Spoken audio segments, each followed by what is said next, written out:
Um, you said left home and went and got married. What age did you end up getting married? 19. At 19. Wow. Young and dumb. Yeah, that's pretty young. That's very young to get married. I mean, I don't see it's nothing wrong with it, but yeah, it is very young. Now, I needed a place to stay, and we loved each other. We were in love, in heat, whatever you want to call it. First of all, how did you guys meet? Blind date. Blind date. I was out with, not really blind date. I was out with three of my girlfriends, and Ah, he was out with two of his friends, and we kind of all, I was playing ping pong, and I beat his ass at ping pong. nice. So, so let me turn that off. So, we got to know each other during the rounds Yeah. and everything. So, And you made a connection basically. well, through he was my opposite. He was 5 years older than me. And Okay. I thought that if I had a complete opposite, it would make us a whole person. He was introverted. I'm extroverted. Hmm. He was very intelligent. I'm street smart. Right. I don't mind saying that. No, no, of course, Um, of course. And that's very important. I mean, and I've seen the two extremes, book smart versus mhm. street smart. They're both very important. So, And yeah, I always grew up saying, maybe if I found my opposite, I could make a complete person. But that street smarts should have held out because before he asked me to marry him, he said, I'm not your knight in shining armor.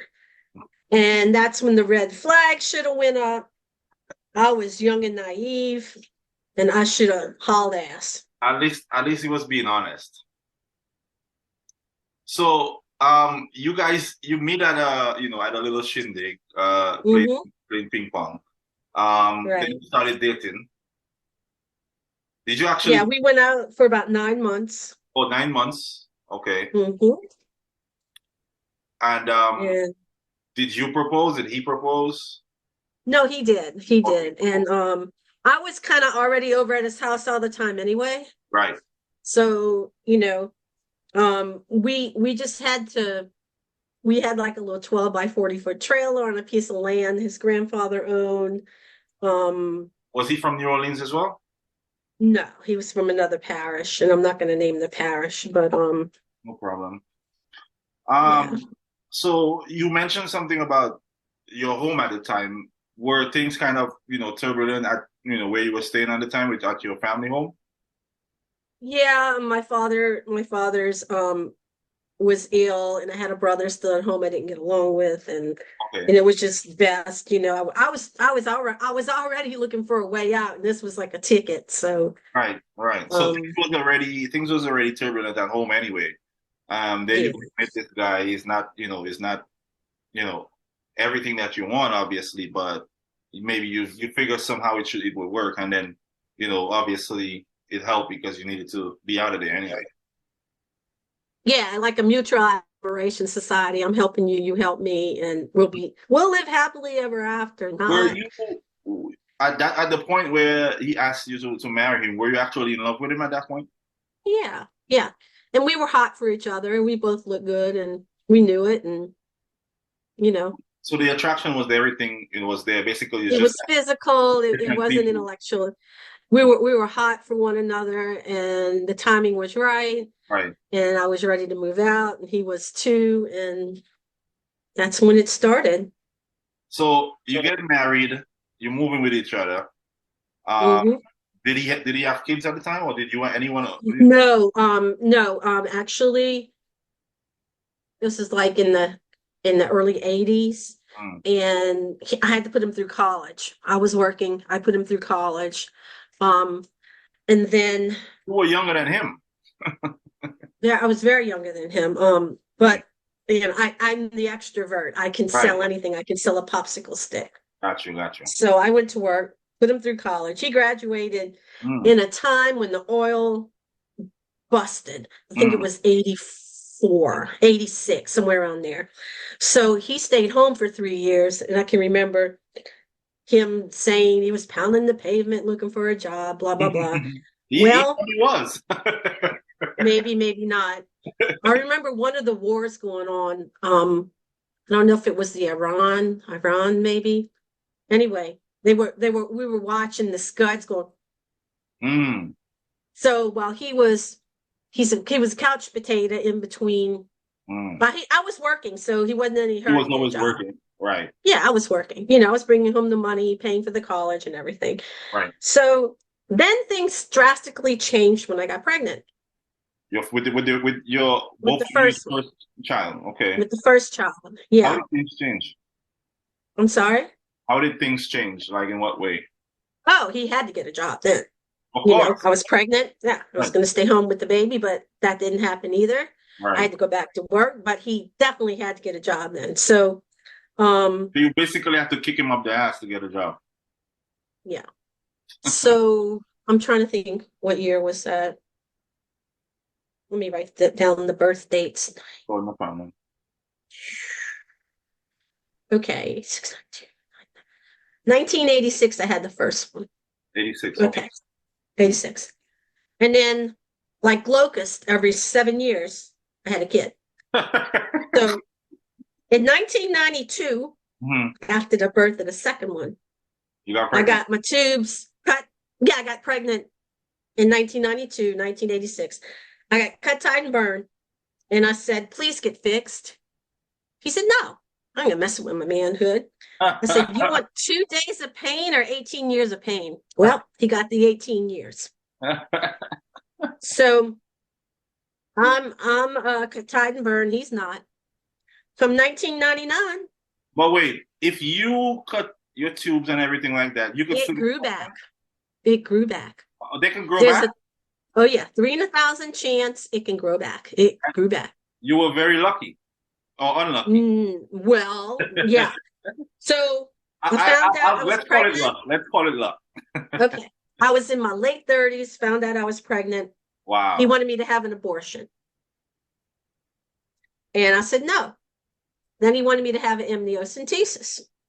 And I said no. What is However, that? this child That is a last thing you said, I miracle. can't even. What is that last thing you said? An amniocentesis. Amniocentesis. Because my age, Mm, they put the needle down the belly to see if there's any defects in the kid. And he right. was hoping there might have been a defect so I can have an abortion. Oh, Whatever. God. So you Okay. wasn't having it though. I'm sorry. Wasn't having it. I left his ass. Mhm.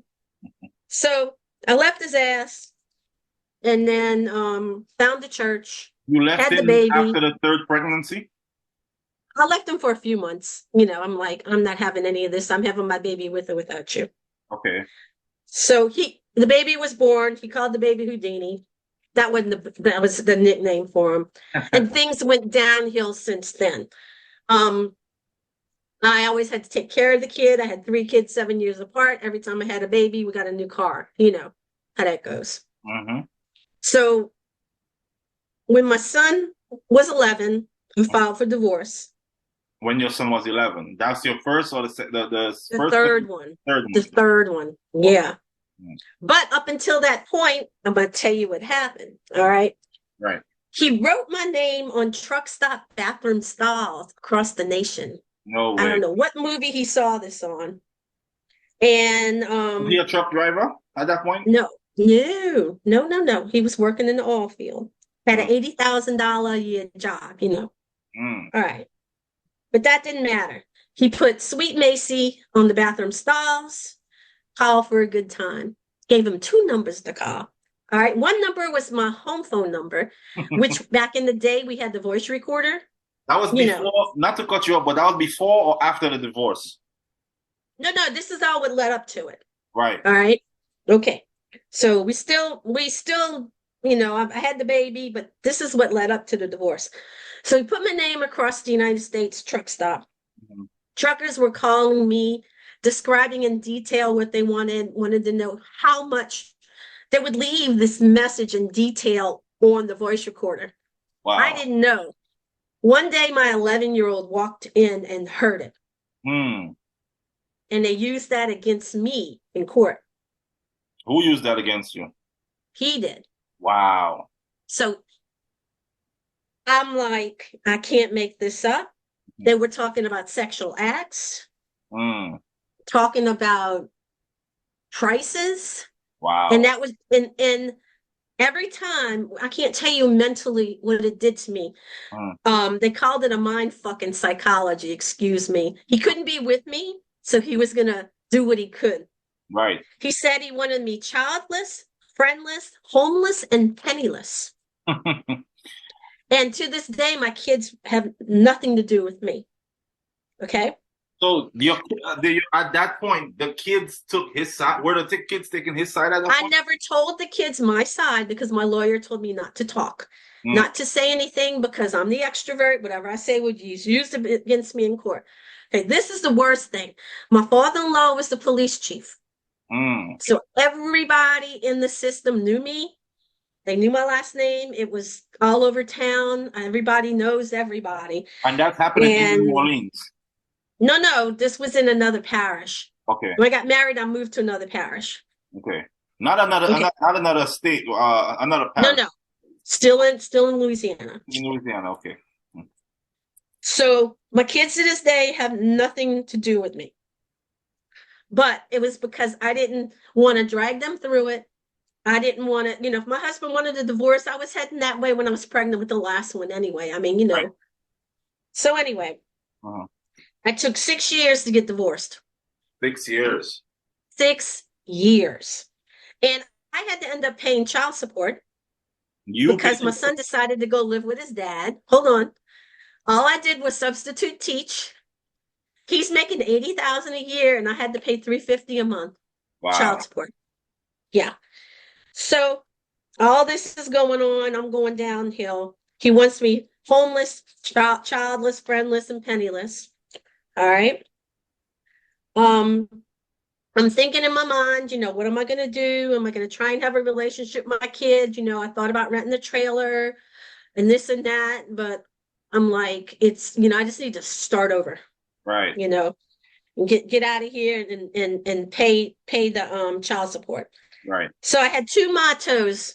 I mean, I had no self-confidence, nothing, but I had two mottos I stood strong on. You can't build a new house with old bricks. And the other one was, if my absence doesn't make a difference, my presence won't either. Mm. So I took those two foundations and I had my kid with me for a little while. He was going back and forth between us. And Mm. just when he got to be a teenager, it was just totally different thing. And I moved out of state and they just decided, they're three grown men. They just don't want to have nothing to Oh do with boy. me. And all boys, never Wow. had anything. I never did anything wrong, but I wasn't going to drag them through the mud. And my mentality was, I've got to get out. I had restraining orders, all kind of stuff. He couldn't be with me. If he couldn't be with me during the separation, he made sure he got to me. Mm. The mind, Yeah, he thing was like that. he was really messing with you basically. He's going to mess with me. And I say he's intelligent any way he could. Mm. So if he can't be with me, he's going to stick it to me. Yeah. So he went out on work. He claimed, I don't know, PTSD. And then he got a reduction in alimony. He had to pay me. But my child support stayed the same. Mm. So because he wasn't working, Mm. it was based on what he was getting, and he was getting like only 60% of his pay. Wow. So he was sticking it to me, all right. Yeah, he was. So anyway, I got out of that mess, and you learn, you live and you learn.